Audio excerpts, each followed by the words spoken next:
morning, I'm Sean Yao, and this is One News Now. This piece of news just crossed the wires. We have former Senator Bongbong Marcos seeking the inhibition of Associate Justice Marvic Leonen from his pending poll protest against Vice President Leni Robredo.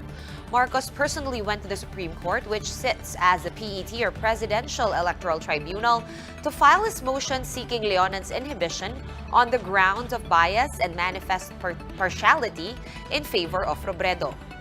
He also urged the tribunal to immediately re-raffle his petition and resolve the pending incidents in his poll protest.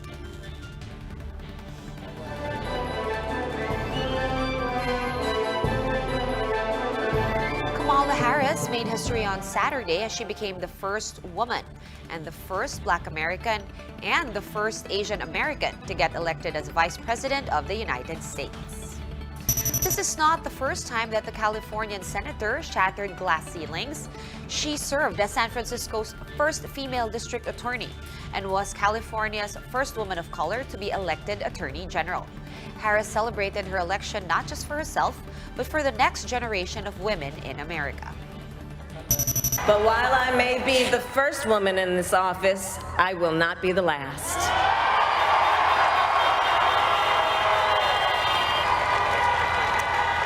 Because every little girl watching tonight sees that this is a country of possibilities.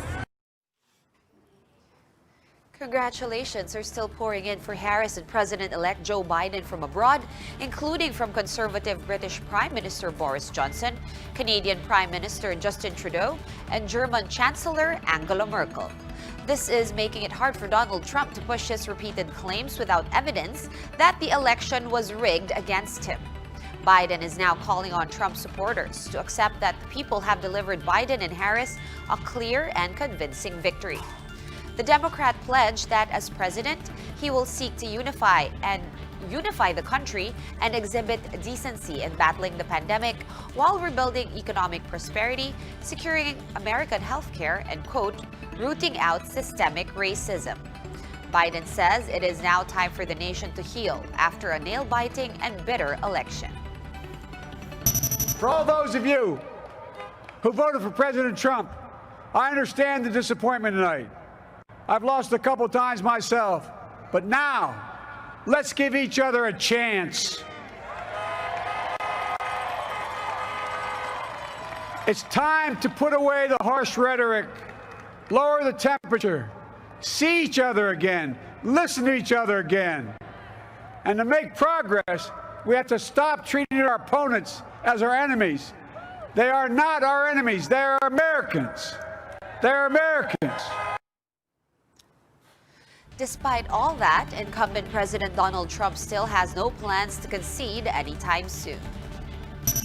Trump is not happy being the first incumbent to lose a re-election bid in the last 28 years. And that's why he has been trying to undermine the election results with unsupported allegations of fraud. Over the weekend, as Democrat Joe Biden was declared the winner of the presidential race, Trump pledged to go forward with a legal strategy that he hopes will overturn state results that delivered Biden's victory. Recall that judges in Georgia, Michigan, and Nevada have already tossed out Trump campaign cases, saying there is no evidence of significant fraud in the latest polls. Legal experts add that Trump's efforts are unlikely to succeed. Still, Trump's attorney Rudy Giuliani vowed that their camp will not concede, but will instead challenge election results in court. He said the fight is far from over because it is the courts and not media networks that should be announcing America's next leaders. Oh my goodness, all the networks. Wow. All the networks. We have to forget about the law. Judges don't count. All the networks thought Biden was going to win by 10%. Gee, what happened? Come on, don't be ridiculous. Networks don't get to decide elections. Courts do. A Filipino-American lawyer is likewise joining the camp of Trump in challenging the poll results. Utah Attorney General Sean Reyes says he went on personal leave to help prepare and support Trump's litigation in several states. Back here in the Philippines, both President Duterte and Vice President Robredo have recognized the victory of the Biden-Harris ticket. In a statement, Malacanang extended congratulations to Joe Biden, saying the Philippines is committing to strengthening its long-standing bilateral ties with the U.S. under the Biden administration. The palace says it looks forward to having close working relations with the new U.S. administration anchored on mutual respect, mutual benefit, and shared commitment to democracy, freedom, and rule of law. On Twitter, Robredo also congratulated Biden and Harris, saying she is praying for their success. She added that the Biden-Harris win affirmed the shared ideals on which the long-standing friendship between the Philippines and the U.S. stand, the ideals of democracy, civil rights, faith, and inclusivity. We'll be back with more stories after this quick break. Keep it here on One News.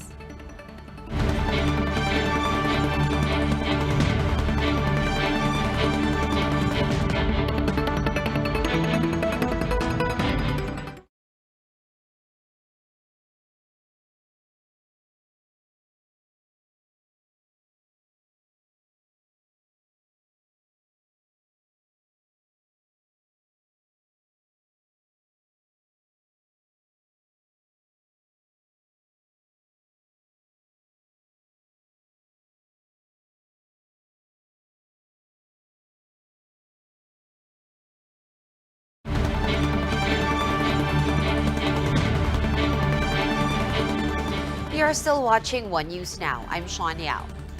Tropical Storm Tonyo has left the Philippine area of responsibility this morning, but another low-pressure area east of Mindanao has developed into a tropical depression overnight. Tonyo has intensified into a tropical storm as it accelerates westward, heading towards the southern portion of Vietnam. Meanwhile, Tropical Depression Ulysses is forecast to move northwestward tonight through Tuesday. It will then turn westward and possibly make landfall over the Bicol region. Ulysses is forecast to reach tropical storm category within 24 to 36 hours and could intensify into a typhoon on Wednesday prior to making landfall. As early as now, though, the trough of TD Ulysses is bringing cloudy skies and scattered rain showers over parts of Bicol, the eastern Visayas, and the Caraga region. The easterlies and the tail end of a cold front are also bringing rains over Luzon, while the rest of the country will experience generally fair weather today. Meanwhile, Camarines Sur has extended its province-wide class suspension until November 15. This is to give room to educators and learners who still do not have access to electricity and internet connection in the light of Super Typhoon Rolly. Several barangays in Manila received cash grants from the city government after staying COVID-free since September. Manila Mayor Isko Moreno says more barangays can receive incentives in the future if they remain COVID-free. To give us the latest on the ground, we have Justine Punsalang joining us live from the city of Manila. Justine, what's up?